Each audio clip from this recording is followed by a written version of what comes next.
Hey everyone, welcome back. So let me first start by apologizing. I did not get a video out last week. Some unfortunate events occurred and kind of pushed my scheduling out.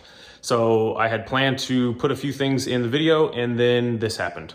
So basically what has happened, what has transpired is I was taking the car out, I was making some tune adjustments, and I was just kind of doing an RPM sweep in a solid steady state in one gear, and then I heard a pop, and then we had nothing but blow by through the vent.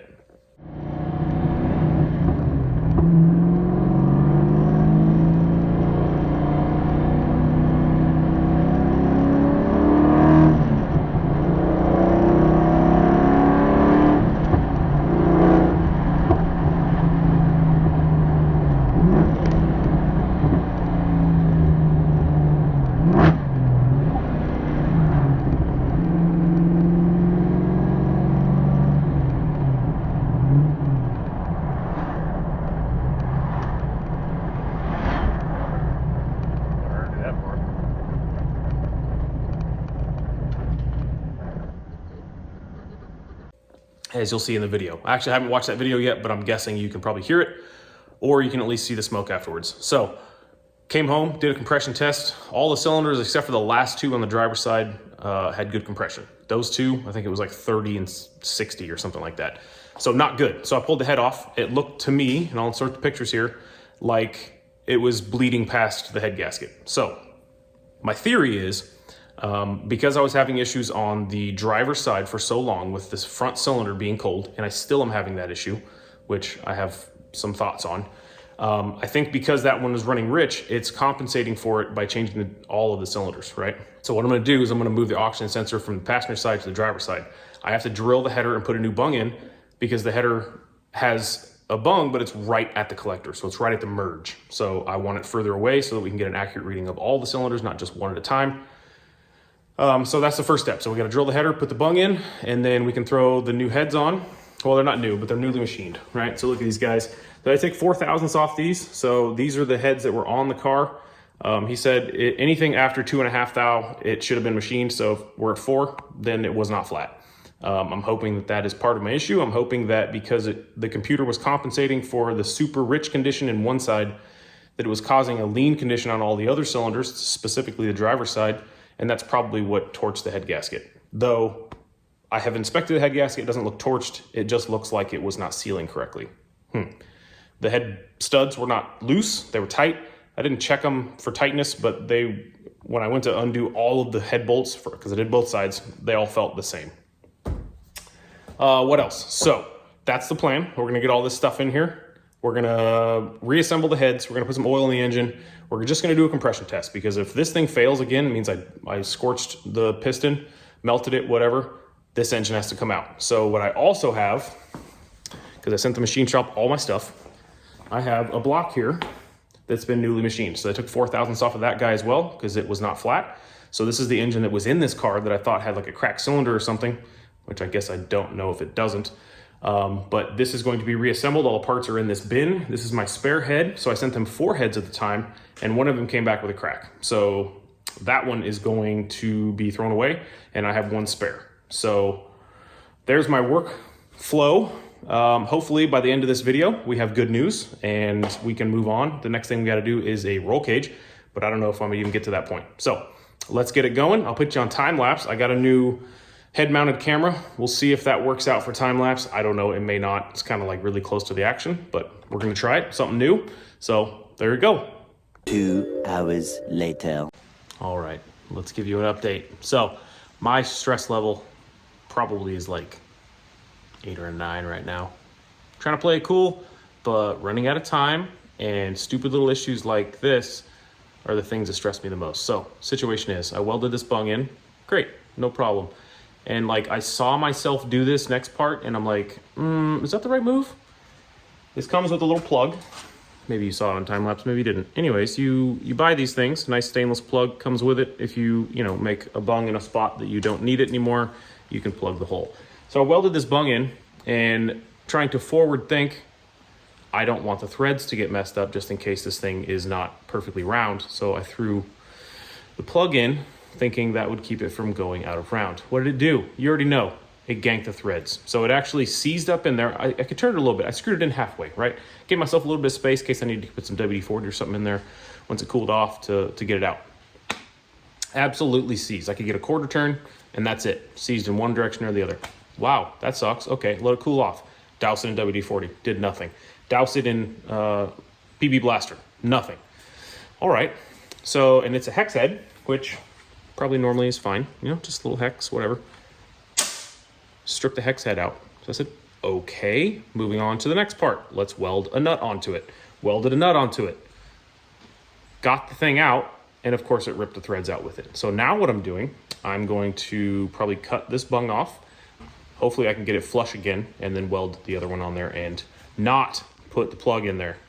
Just newbie stuff, doing newbie things, you know, just not making good decisions. But here we are, it's a Tuesday. I will not be able to work on it this weekend. And that is a couple more days where I really needed to like just hammer down and get this thing going.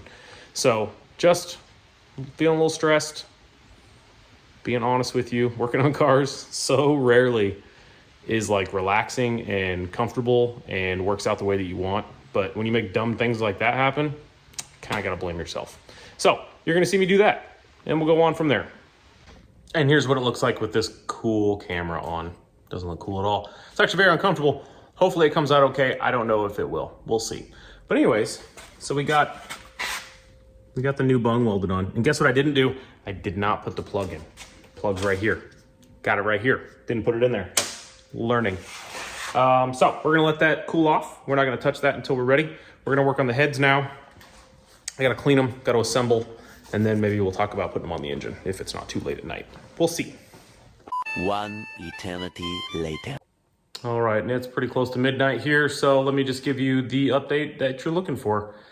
So this engine has to come out. I don't know what has happened. Clearly we have melted a piston land or a ring land.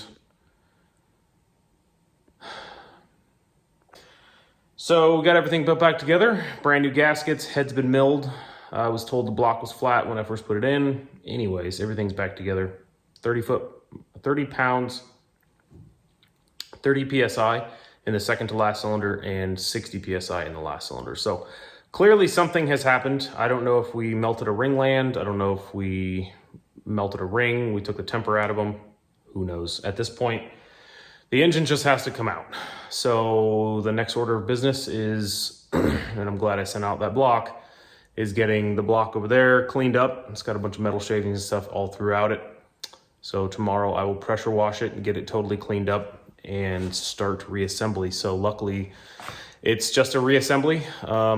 One of the things that I found, and forewarning, I never measured, I plastic gauged everything in this engine, but I never actually used the right tooling. This is before I owned all these parts or tools. So maybe expected, I guess. It was a hope, and clearly on one rod it didn't work out. But we have some junk in this bearing, and this one actually, I believe, was out around. But all the mains and stuff, I mean, they're filthy right now because they've been sitting out. But all the mains look great, and all the other rods look good. So it was just the one rod, number 6, as a matter of fact, that had, it didn't even look like a spun bearing. It just looked like it had, I don't know, maybe it got hot, possibly, and it lost its taper, I guess is what you would call it, its cone, because when I took the cap off, it didn't come with it. It stuck to the crank. So I bought the exact same set of bearings. So, you know, maybe I'll check it, maybe I won't. I don't know. At this point, I'm so tired of doing all this that it's not really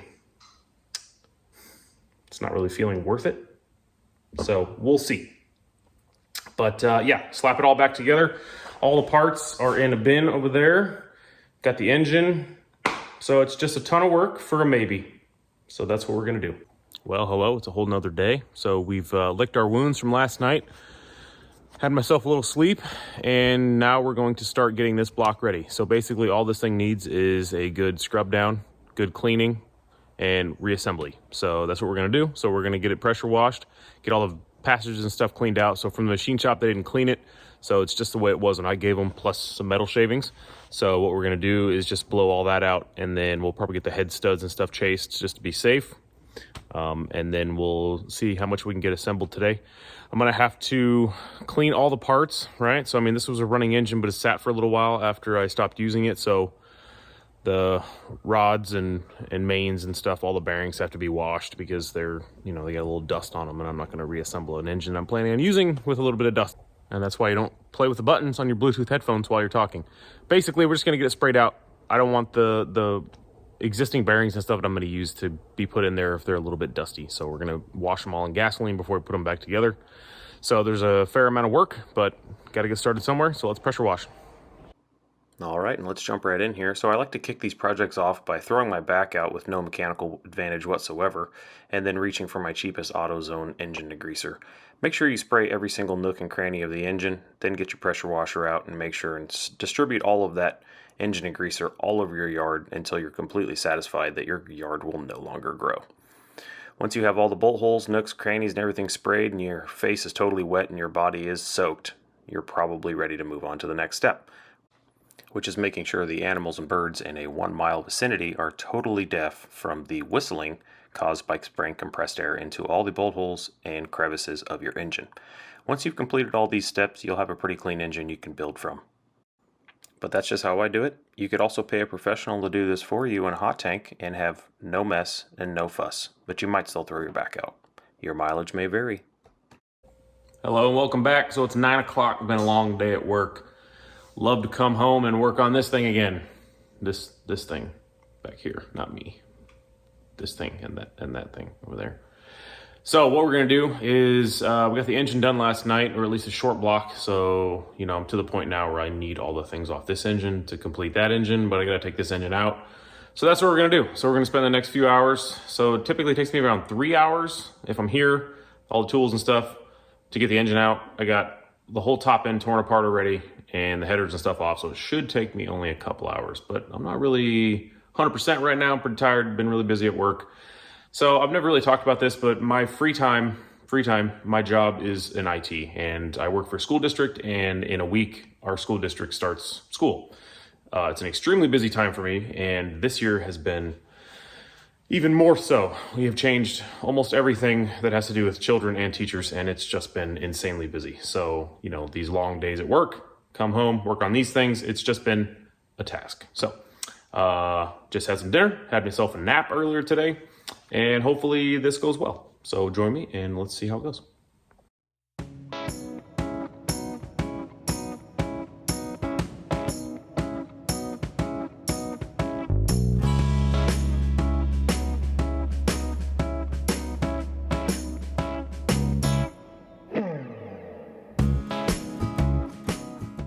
Hello and welcome back. All right, so as you saw last time I was out here, got the transmission out.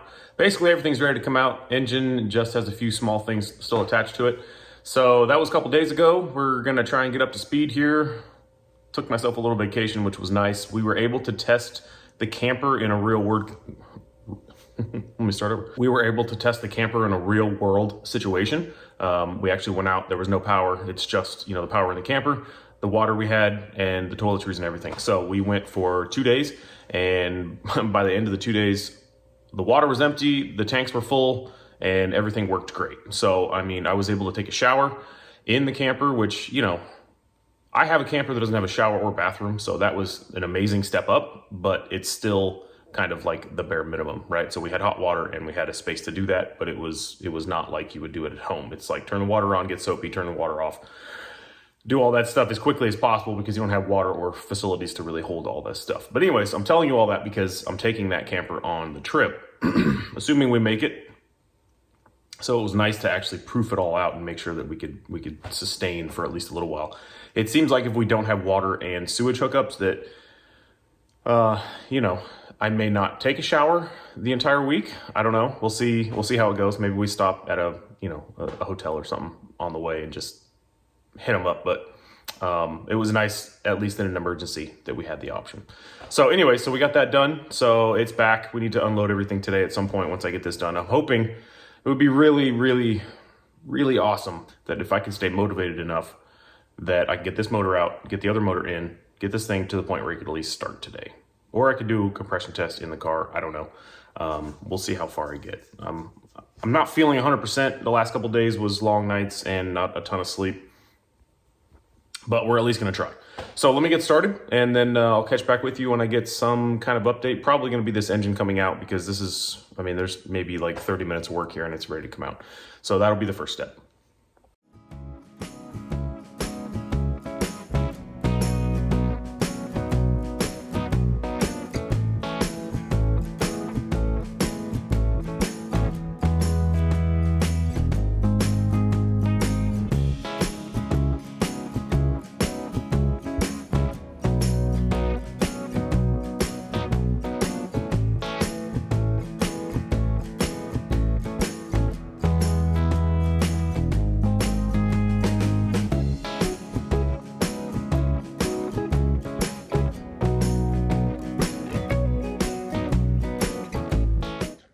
So here we are. We have got this piston out. What did we find? We got a broken ringland. So, you know, doesn't take much to see that. Now these are not stock pistons. These are Silvo Light, which is like an OEM type replacement, but that's definitely not gonna get it done. So I guess I'm kind of glad that happened here and not on the, oh, and did it break the ring too? No, that was just the bottom one. Not during race week. Okay, well, this engine is in pretty good shape. The bearings still look really good. So it just needs new pistons and it could be usable. So we'll pull the other one out and just see what it looks like, but I'm guessing it's the same. All right, second verse, same as the first. So broken ringland. Which is crazy because I gapped these pretty big. I think I put them at 28. I have it on the sheet over there, but you know, I would not have guessed that that would have happened, but I guess maybe cheap piston. This is not a boost piston. This is a get you down the road piston. So there we go, 3520 HC, not ready. All right. Well, we didn't get anywhere near what I thought we would, but the engine is assembled. It's ready to go in. Basically, I am priming the oil system now. I haven't seen any oil come to the top end, but we have about 4 quarts in it, so it's probably pretty close to being primed, I should say. The next hard part is the clutch. So I guess it's not ready to put in. So basically I gotta put the bell housing on, gotta measure again. So as I showed you before, there's the carnage from the last motor. So we definitely broke some ringlands. So after thinking about this, it's entirely possible that because the oxygen sensor was in the passenger side and the driver's side was running so hot, and I don't know if I mentioned this before, but the exhaust valves on the driver's side, when I disassembled the heads to send them to the machine shop, they had some bluing to them, like 1 or 2 of them only, but they did have some bluing, which sounds to me like they were very hot. And that may have been the contributing factor to it breaking a ringland. I don't run a ton of timing in this tune, the pump gas tune that I had. I think it's, I want to say it's like 18. I'd have to look at it, but either way, so that was not good. What I'm going to do is I'm going to just put this engine in. I'm going to run it for a little while, just kind of casually, and then we're going to switch to E85, and I'm going to call up my tuner and just make sure that everything's good. So I did take a tuning course. I'm somewhat confident in my skills, but I am not willing to risk it at this stage of the endeavor, because if I screw something up, I'm screwed. So I'm going to trust someone else. And then, you know, hope for the best. So we'll go from there. But next step, bell housing, engine in, transmission, reassemble, fire it up. So we'll see you soon.